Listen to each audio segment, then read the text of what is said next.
Hello दोस्तों, स्वागत है आपका आपके यूट्यूब चैनल गुरुकुल ज्ञान में। दोस्तों, ये हमारा बौद्ध धर्म का पार्ट 2 है। तो आइए चर्चा करते हैं बौद्ध धर्म पर।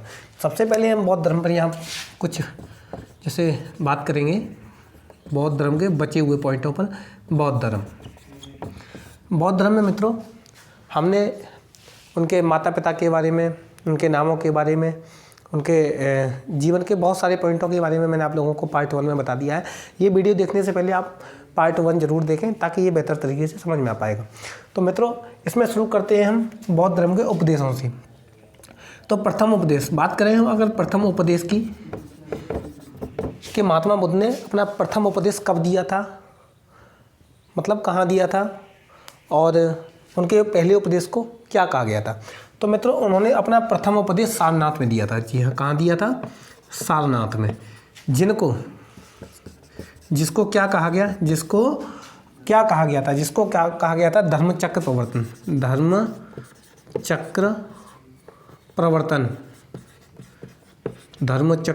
प्रवर्तन। महात्मा बुद्ध के प्रथम उपदेश को धर्मचक्र प्रवर्तन कहा गया, जो कि उन्होंने सबसे पहले कहाँ दिया था? सारनाथ में दिया था। सबसे पहले इसकी अगर भाषा की बात करें कि ये किस भाषा में दिया गया था, तो मित्रों ये जो है पाली भाषा में दिया गया था। कौन सी भाषा में? पाली भाषा में। क्लियर है मित्रों? भाषा पूछ लेता है तो प्रथम उपदेश उन्होंने पाली भाषा में दिया था। वहीं कभी कभी पूछ लेता है कि सर्वाधिक उपदेश कहाँ दिए। तो सर्वाधिक अगर उपदेश की बात कर ले मित्रों, सर्वाधिक उपदेश की बात करें कि सर्वाधिक उपदेश कहाँ दिए हैं, तो महात्मा बुद्ध ने सर्वाधिक उपदेश मित्रों श्रावस्ती में दिए हैं। कहाँ पर? श्रावस्ती में सर्वाधिक उपदेश दिए हैं। ये है बात प्रथम उपदेश की, जो कि सारनाथ में दिया गया। किस भाषा में दिया? पाली भाषा में दिया। उनका प्रथम उपदेश धर्मचक्र प्रवर्तन कहलाया। साथ ही साथ अगर पूछ ले कि सर्वाधिक उपदेश कहाँ दिए, तो वो श्रावस्ती में दिए थे। तो बात करेंगे उनके, अगला पॉइंट है उनके बुद्ध के जो है 4 सत्य वचनों की, कि महात्मा बुद्ध के 4 सत्य वचन कौन से थे। महात्मा बुद्ध के अगर 4 सत्य वचनों की बात करें मित्रों, कि महात्मा बुद्ध के 4 सत्य कथन कौन से थे, उन पर भी चर्चा करेंगे। सबसे पहले इसको जो है साफ कर देते हैं।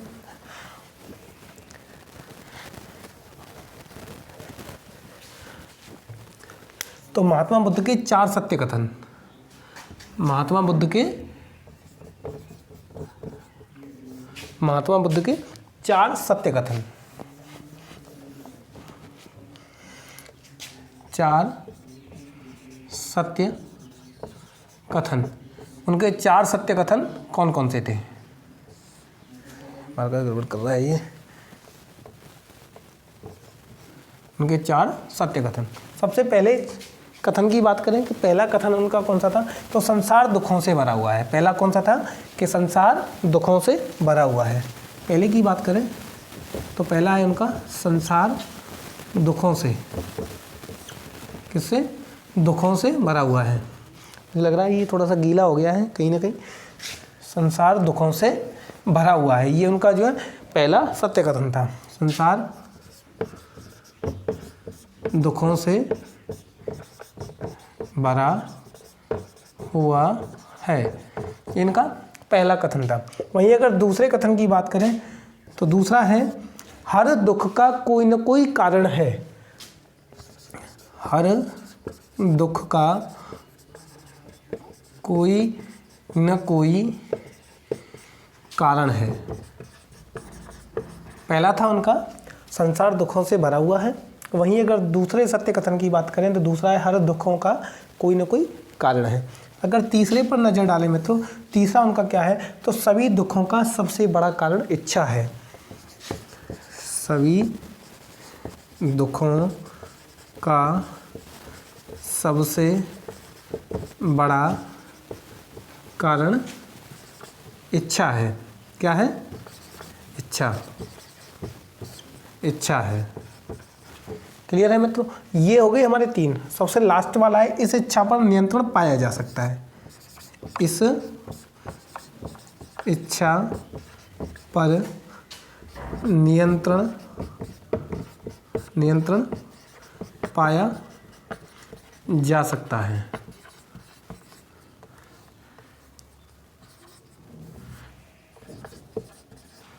पाया जा सकता है। पहला है संसार दुखों से भरा हुआ है, दूसरा है हर दुख का कोई ना कोई कारण है, साथ ही साथ तीसरा है सभी दुखों का सबसे बड़ा कारण जो है क्या है, इच्छा है, और चौथा है मित्रों इस इच्छा पर नियंत्रण पाया जा सकता है। क्लियर है मित्रों, ये महात्मा बुद्ध के 4 सत्य कथन थे। अब बात करेंगे, ये 4 सत्य कथन के बाद में बात करेंगे बौद्ध धर्म के त्रिरत्नों पर। बौद्ध धर्म के त्रिरत्न यानी कि बौद्ध धर्म के 3 जो है रत्न कौन कौन से हैं। अगर 3 रत्नों पर मित्रों नज़र डालें तो पहला है उनमें से बुद्ध, दूसरा है संघ और तीसरा है धम्म। पहला है बुद्ध, यहाँ डालेंगे त्रिरत्न। त्रिरत्न त्रिरत्न त्रिरत्नों की बात करें, पहला है मित्रों बुद्ध, दूसरा है मित्रों संघ और तीसरा क्या है, बुद्ध हो गया, संघ हो गया, तीसरा क्या है, धम्म। बुद्धम शरणम गच्छामि, संघम शरणम गच्छामि, धम्मम शरणम गच्छामि। ये महात्मा बुद्ध के जो है त्रिरत्न थे। क्लियर है मित्रों।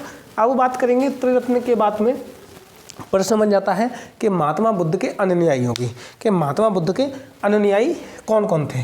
अगर महात्मा बुद्ध के अनुयायियों की बात करें मित्रों कि महात्मा बुद्ध के अनुयायी कौन कौन हैं, तो मैं कुछ प्रमुख अनुयायियों के बारे में आप लोगों को बता देता हूं। जैसे प्रमुख अनुयायी, महात्मा बुद्ध के जो प्रमुख अनुयायी थे कौन कौन थे, नंबर 1 पर नज़र डालें, नंबर नहीं डालेंगे, मैं आपको यहाँ नाम बता देता हूँ। जैसे बिंबसार, प्रसेनजित, कौन कौन, प्रसेनजित, राजा बिंबसार, राजा प्रसेनजित, और तीसरे थे मित्रों राजा उदयन। ये तीनों ही राजा थे और महात्मा बुद्ध के प्रमुख अनुयायियों में इनकी गिनती होती थी। क्लियर है मित्रों। अब मैं आप लोगों को बता दूं, महात्मा बुद्ध की मृत्यु के बाद उनके अनुयायी जो थे वो 2 भागों में बट गए। महात्मा बुद्ध के अनुयायी जो थे मित्रों वो उनकी मृत्यु के बाद 2 भागों में बट गई। अब 2 भाग कौन कौन से हैं वो मैं आप लोगों को बता देता हूँ। यहाँ 2 भागों में बट गए, कौन कौन से भागों में, हीनयान और महायान में। हीनयान और महायान 2 भागों में जो उनके, हीनयान और महायान नहीं, भिक्षुक और उपासक। हीनयान और महायानों में बाद में होगा। इनके जो अनुयायी थे मित्रों, मैं भी चाहूँगा, इनके जो अनुयायी थे वो 2 भागों में बट गए। अब 2 भाग कौन कौन से हैं, भिक्षुक और उपासक। अनुयायी 2 भागों में बट गए। कितने भागों में, 2 भागों में, 2 भागों में बट गए। कौन कौन से, नंबर 1 पर है भिक्षुक और नंबर 2 पर थे उपासक। नंबर 1 पर भिक्षुक और नंबर 2 पर उपासक। अब भिक्षुक कौन थे और उपासक कौन थे, इसके बारे में भी हम आप लोगों को बता देते हैं कि भिक्षुक कौन बने और उपासक कौन बने। क्लियर है। अब भिक्षुक में कौन कौन थे कि जो बौद्ध धर्म के प्रचार करने के लिए जिन्होंने संन्यास ग्रहण किया, बौद्ध धर्म के प्रचार के लिए संन्यास ग्रहण किया। जिन लोगों ने बौद्ध धर्म के प्रचार के लिए संन्यास ग्रहण किया वो बन गए भिक्षुक। और जिन्होंने गृहस्थ में रहते हुए, कहाँ, गृहस्थ में रहते हुए बौद्ध धर्म अपनाया, गृहस्थ में रहते हुए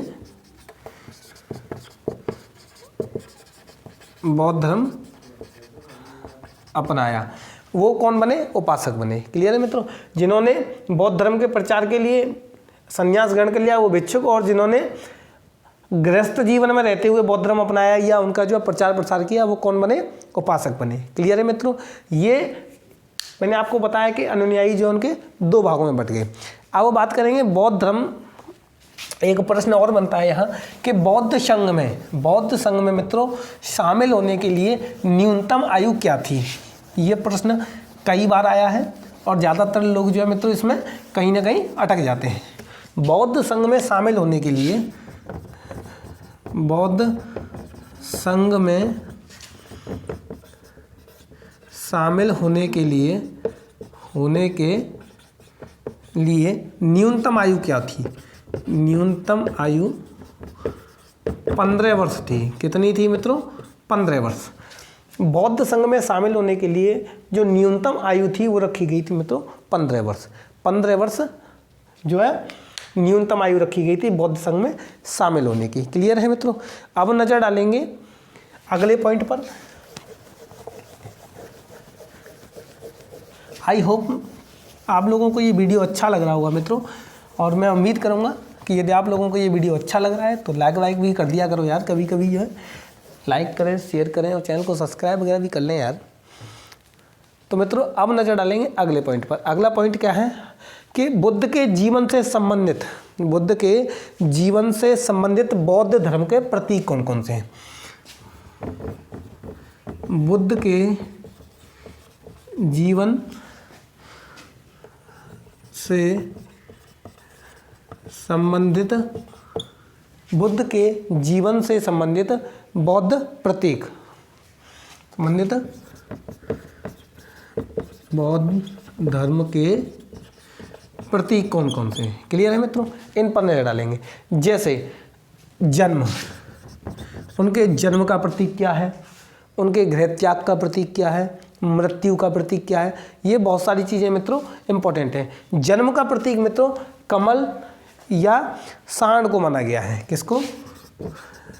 कमल एवं सांड को माना गया है। ठीक है, कमल एवं सांड। कमल एवं सांड को किसका जो है जन्म का प्रतीक माना गया है मित्रों। अब बात करेंगे अगले की। अगला है गृह त्याग। गृह त्याग का प्रतीक मित्रों घोड़े को माना गया है। किसको? घोड़ा को जो किसका प्रतीक माना गया है? गृह त्याग का। वहीं अगर अगले की बात करें मित्रों ज्ञान को मित्रों पीपल का प्रतीक माना गया। पीपल, जिसको बोधि वृक्ष भी कहते हैं। क्या कहते हैं? बोधि वृक्ष भी कहा गया है, जिसके नीचे भगवान बुद्ध को, यानी जो महात्मा बुद्ध थे, उनको ज्ञान की प्राप्ति हुई। क्लियर है मित्रों? अब बात करेंगे निर्वाण की, कि निर्वाण का प्रतीक किसे माना गया है। साथ ही साथ बात करेंगे निर्वाण के साथ साथ उनके मृत्यु की भी, कि मृत्यु का प्रतीक किसको माना गया है। निर्वाण का प्रतीक मित्रों बात करें तो निर्वाण का प्रतीक पद चिन्ह को माना गया है। किसको? पद चिन्ह को। वहीं अगर मृत्यु की बात करें तो मृत्यु का प्रतीक स्तूप को माना गया है। प्रश्न पूछ लेता है कि घोड़ा किसका प्रतीक है, बोधि वृक्ष किसका प्रतीक है, पद चिन्ह किसका प्रतीक है। तो ये बहुत ज़्यादा मोस्ट इंपॉर्टेंट है मित्रों। किसी न किसी परीक्षा में इसमें से एक आध प्रश्न देखने को मिल जाता है। अब बात करेंगे बौद्ध की मृत्यु की, कि भगवान बुद्ध की जो है मृत्यु कब हुई। तो 80 वर्ष की आयु में मित्रों। कितनी आयु में? 80 वर्ष की आयु में। 80 वर्ष की आयु में इनकी जो है मृत्यु हुई थी। कब हुई थी ये भी बात करेंगे। 80 वर्ष की आयु में इनकी जो है मृत्यु हुई थी। 80 वर्ष की आयु में 400 ईसा पूर्व। 80 वर्ष की आयु में कब हुई थी? 80 वर्ष की आयु में कब? 483 ईसा पूर्व। कब? 483 ईसा पूर्व। 483 ईसा पूर्व। क्लियर है मित्रों? 483 ईसा पूर्व जो है महात्मा बुद्ध की मृत्यु हुई थी। ठीक है, कहाँ पर हुई थी मृत्यु मित्रों? कुशीनगर में। कहाँ पर? कुशीनगर में। कुशीनगर। 80 वर्ष की आयु में महात्मा बुद्ध की मृत्यु जो है कुशीनगर में हुई थी, जो कि वर्तमान में कहाँ पर है? उत्तर प्रदेश में है। कहाँ पर है मित्रों? उत्तर प्रदेश में है। क्लियर है मित्रों? ये उत्तर प्रदेश में है। जब उनका निधन हुआ, जब उनकी मृत्यु हुई, तो उस घटना को महापरिनिर्वाण कहा गया। इस घटना को क्या कहा गया? महापरिनिर्वाण। क्लियर है मित्रों? महापरिनिर्वाण किसको कहा गया? ये महात्मा बुद्ध की मृत्यु को कहा गया। क्लियर है मित्रों। अब बात करेंगे जब इनका निधन हो गया, इनकी मृत्यु हो गई, तो मृत्यु के पश्चात इनकी जो हड्डियां थी, अवशेष जो थे, जो इनकी अस्थियां थी, अस्थि अवशेषों को 8 जगह बांट लिया गया। क्या किया गया? 8 जगह बांट दिया गया। अस्थि अवशेषों को 8 जगह बांट करके स्थापित किया गया। 8 जगह स्थापित किया। क्लियर है। और जहाँ जहाँ मित्रों इनकी जो अस्थि अवशेष जो थे उनको स्थापित किया गया, वहाँ स्तूप बनाए गए। क्या बनाए गए? वहाँ स्तूपों का निर्माण कराया गया। क्लियर है मित्रों। निर्माण कराया, जिसमें से सबसे बड़ा, अगर स्तूप की बात करें तो सबसे बड़ा स्तूप है मित्रों सांची का स्तूप। तो सबसे बड़ा स्तूप जो है मित्रों, सबसे अगर बड़े स्तूप की बात करें, सबसे बड़ा है सांची का स्तूप। सांची का स्तूप। क्लियर है मित्रों। जब उनकी मृत्यु हुई तो उनकी मृत्यु के बाद उनके अस्थि अवशेषों को 8 जगह विभाजित कर दिया, और 8 जगह स्थापित करने के बाद जहाँ जहाँ उनके अस्थि अवशेषों को स्थापित किया गया, वहाँ वहाँ स्तूप बनाए गए, स्तूपों का निर्माण किया गया। साथ ही साथ अगर सबसे बड़े स्तूपों की बात करें उनमें भी, तो सबसे बड़ा स्तूप है मित्रों सांची का स्तूप। क्लियर है मित्रों। अब बात करेंगे बौद्ध संगीतियों की। महात्मा बुद्ध की मृत्यु के बाद जो है बौद्ध धर्म के प्रचार प्रसार के लिए 4 संगीतियों का आयोजन किया गया। क्लियर है मित्रों। 4 जो है संगीतियों का आयोजन किया गया। अब आयोजन कहाँ कहाँ किया गया, किस किस राजा ने कराया, कौन कौन अध्यक्ष थे मित्रों, इनसे प्रश्न बनता है।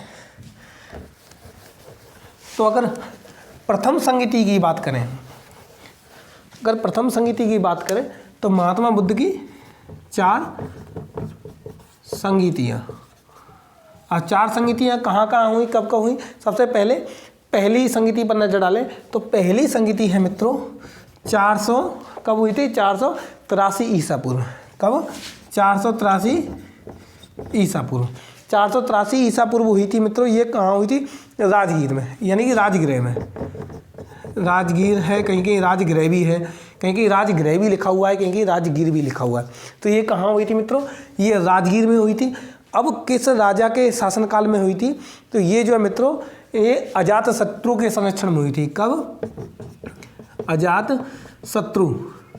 ये अजातशत्रु के संरक्षण में, यानी कि जब उस समय राजा कौन थे? अजातशत्रु थे। और ये जो प्रथम जो मित्रों जो संगीति हुई, इसके अध्यक्ष की बात करें, इसका अध्यक्ष कौन था? तो इसका अध्यक्ष था मित्रों महाकश्यप। महाकश्यप। अगर मित्रों अध्यक्ष की बात करें, अध्यक्ष इसका तो हम महाकश्यप जो है। राजा कौन था? अजातशत्रु। कहाँ हुई थी? राजगीर में। कब हुई थी? 483 ईसा पूर्व। क्लियर है। वहीं मित्रों अगर दूसरी की बात करें तो दूसरी 100 वर्ष बाद, यानी कि 383 ईसा पूर्व हुई थी। 383 ईसा पूर्व हुई थी। कहाँ पर हुई थी मित्रों? वैशाली में हुई थी। कहाँ पर? वैशाली में। क्लियर है मित्रों। दूसरी बौद्ध संगीति मित्रों वैशाली में हुई थी। उस समय राजा कौन थे? कालाशोक। राजा कौन थे? कालाशोक। कालाशोक के संरक्षण में हुई थी। और जब संरक्षण में हुई थी तो दूसरी बौद्ध संगीति का भी जो है पूछ लेता है कि अध्यक्ष कौन थे? तो इसके अध्यक्ष थे शवाकामी। कौन थे? शवाकामी। शवाकामी दूसरी बौद्ध संगीति के मित्रों अध्यक्ष थे। क्लियर है। अगर बात करें तीसरी की, तो तीसरी है मित्रों 251 ईसा पूर्व। 251 ईसा पूर्व में हुई थी। तीसरी की बात करें, तीसरी है मित्रों 251 ईसा पूर्व। क्लियर है। ये कहाँ हुई थी? ये पाटलिपुत्र में हुई थी मित्रों। कहाँ? पाटलिपुत्र में हुई थी। और किसके शासनकाल में हुई थी? अगर शासनकाल की बात करें मित्रों तो अशोक के शासनकाल में हुई थी। किसके? अशोक के शासनकाल में हुई थी। वहीं अगर इसके अध्यक्ष की बात करें तो मांगलीपुत्र तिस। मांगलीपुत्र तिस। मांगलीपुत्र, यहाँ लिख देते हैं तिस। क्लियर है मित्रों। ये क्या थे? ये अध्यक्ष थे। क्लियर है। ये तीसरी संगीति के अध्यक्ष थे। अब बात में आती है लास्ट, आखिरी की। जो लास्ट वाली जो थी मित्रों वो प्रथम शताब्दी में हुई थी। कब हुई थी? प्रथम शताब्दी में। प्रथम शताब्दी में हुई थी मित्रों, प्रथम शताब्दी में हुई थी चौथी संगीति। किसके शासनकाल में हुई थी, कहाँ हुई थी, ये कुंडलवन। कहाँ हुई थी, कुंडलवन, जो कि वर्तमान में कहाँ पर है, कश्मीर में है। कहाँ पर है, कश्मीर में है। क्लियर है मित्रों। चौथी जो हुई थी वो कुंडलवन में हुई थी, यानी कि कश्मीर में हुई थी। किसके शासनकाल में हुई थी, कनिष्क। किसके, कनिष्क के, कनिष्क के शासनकाल में हुई थी। और अगर इसके मित्रों अध्यक्ष की बात कर लेता है तो वसुमित्र। इसके अध्यक्षों की बात कर लेता है मित्रों तो वसुमित्र। वसुमित्र कौन थे, इसके अध्यक्ष थे। ये तो थी मित्रों 4 बौद्ध संगीतियाँ। प्रथम संगीति कब हुई, दूसरी संगीति कब हुई, तीसरी कब हुई, चौथी कब हुई, ये आप लोगों के सामने है। अब वो बात करेंगे मित्रों संगीति से आगे थोड़ा सा बढ़ते हैं कि आगे क्या था, आप इसको नोट कर लें मित्रों।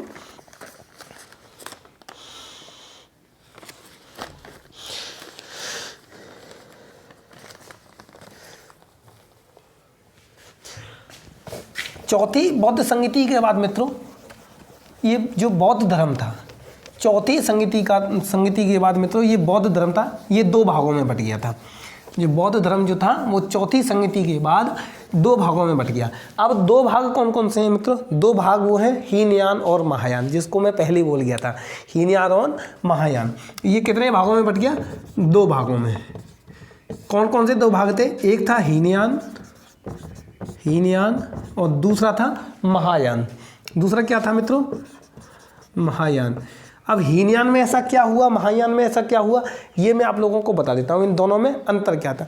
हीनयान में क्या था मित्रों, ये बौद्ध धर्म का प्राचीन रूप था।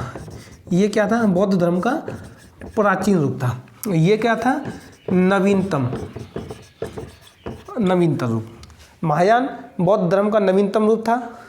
ये हीनयान जो है पुराना रूप था, प्राचीनतम। क्लियर है। ये कठोर मार्ग था। ये कैसा था, कठोर मार्ग था। हीनयान जो था मित्रों ये कठोर मार्ग था। इस मार्ग पर हर कोई व्यक्ति नहीं चल पाता था। लेकिन यहीं अगर महायान की बात करें तो महायान जो है इतना कठोर नहीं था, यानी कि ये सरल मार्ग था। कैसा था, ये सरल मार्ग था। क्लियर है मित्रों। और अगर अंतर की बात करें तो ये जो है हीनयान वाले महात्मा बुद्ध को अलौकिक गुणों वाला, अलौकिक क्या, अलौकिक गुणों वाला सामान्य पुरुष मानते थे। अलौकिक गुणों वाला सामान्य पुरुष मानते थे। हीनयान वाले महात्मा बुद्ध को अलौकिक गुणों वाला सामान्य पुरुष मानते थे, जबकि ये महायान वाले महात्मा बुद्ध को भगवान मानते थे। कौन मानते थे, भगवान मानते थे। बात समझ में आ रही है। ये दोनों में अंतर है। महायान वाले जिन्होंने महायान अपनाया वो महात्मा बुद्ध को भगवान मानते थे। क्लियर है। ये हीनयान वाले मित्रों महात्मा बुद्ध के प्रतीकों की पूजा करते थे। किसकी, महात्मा बुद्ध के प्रतीकों को पूजते थे, जबकि महायान वाले महात्मा बुद्ध की मूर्ति को पूजते थे। मूर्ति को पूजते थे। क्लियर है मित्रों। ये मूर्ति को पूजते थे, ये उनके प्रतीकों को पूजते थे। क्लियर है। जबकि अगर इसके ग्रंथों की बात करें, इसके ग्रंथों की बात करें तो इसके जो ग्रंथ थे मित्रों वो पाली भाषा में थे। किसमें, पाली भाषा में थे। जबकि इसके जो ग्रंथ थे महायान के, ये जो है संस्कृत भाषा में थे। संस्कृत भाषा में थे। क्लियर है। ये ग्रंथों की बात थी। तो ये मित्रों 2 भागों में बट गया, हीनयान और महायान। क्लियर है। जिसमें हीनयान वाले जो थे वो उनका प्राचीन रूप था, कठोर मार्ग था, अलौकिक गुणों वाला सामान्य पुरुष समझते थे, बुद्ध के प्रतीकों की पूजा करते थे, साथ ही साथ इनके जो ग्रंथ थे वो पाली भाषा में थे। वहीं महायान में मित्रों ये इनका नवीनतम रूप था, सरल मार्ग होता था। इसमें भगवान मानते थे महात्मा बुद्ध को, साथ ही साथ बुद्ध की मूर्ति की पूजा करते थे। और अगर इनके ग्रंथों की बात करें तो इनके ग्रंथ मित्रों संस्कृत भाषा में थे। क्लियर है। ये हो गया। अब बात करते हैं बौद्ध साहित्य की। थोड़े से बौद्ध साहित्य पर भी नजर डालें मित्रों। बौद्ध साहित्य जो है इस पर भी नजर डालेंगे। इससे भी प्रश्न बनते हैं मित्रों कि बौद्ध साहित्य में क्या है। अगर बौद्ध साहित्य की बात करें मित्रों तो बौद्ध साहित्य में पहले बात करेंगे त्रिपिटक की। किसकी, त्रिपिटक की। बौद्ध साहित्य। बौद्ध साहित्य में अगर मित्रों त्रिपिटक की बात करें, त्रिपिटक, अगर त्रिपिटक की बात करें मित्रों तो त्रिपिटक जो पाली भाषा में लिखा हुआ है, किसमें, पाली भाषा में लिखा हुआ है। इसके 3 भाग हैं, यानी कि इसकी संख्या कितनी है, त्रिपिटक की संख्या कितनी है, 3 है। संख्या कितनी है, संख्या 3 है इसकी। त्रिपिटक की संख्या कितनी है, 3 है। और वहीं अगर भाषा की बात करें तो भाषा मित्रों पाली है। कौन सी भाषा है, पाली भाषा है। अगर त्रिपिटक में मैंने आप लोगों को बताया 3 है, तो 3 कौन कौन से हैं, 3 में मित्रों विनय पिटक, सुत्त पिटक। नंबर 1 विनय पिटक, नंबर 2 है, एक विनय पिटक हो गया, नंबर 2 सुत्त पिटक, तीसरा है अभिधम्म पिटक। सुत्त पिटक और तीसरा है अभिधम्म पिटक। अभिधम्म पिटक, क्लियर है मित्रों। विनय पिटक, सुत्त पिटक, अभिधम्म पिटक, ये 3 पिटक किस में आते हैं, त्रिपिटक में आते हैं। क्लियर है मित्रों। बात करेंगे अगली, सबसे पहले नज़र डालेंगे हम मित्रों कि ये जो है विनय पिटक क्या है, सुत्त पिटक क्या है, साथ ही साथ अभिधम्म पिटक क्या है। विनय पिटक क्या है, सुत्त पिटक क्या है, अभिधम्म पिटक क्या है, इस पर नज़र डालें मित्रों। विनय पिटक के बारे में, सुत्त पिटक के बारे में और अभिधम्म पिटक के बारे में, साथ ही साथ बौद्ध साहित्य से कुछ जुड़े हुए इंपॉर्टेंट प्रश्न भी हैं मित्रों, उनको मैं आप लोगों को पार्ट 3 में बताऊंगा। क्लियर है मित्रों। आगे बात करेंगे, चर्चा करेंगे पार्ट 3 में। तो मित्रों यदि आप लोगों को वीडियो अच्छा लगा है तो लाइक कीजिए, शेयर कीजिए और चैनल को सब्सक्राइब करें। मिलते हैं अगले वीडियो में, यानी कि अगले पार्ट में इसी टॉपिक के साथ। तब तक के लिए धन्यवाद दोस्तों।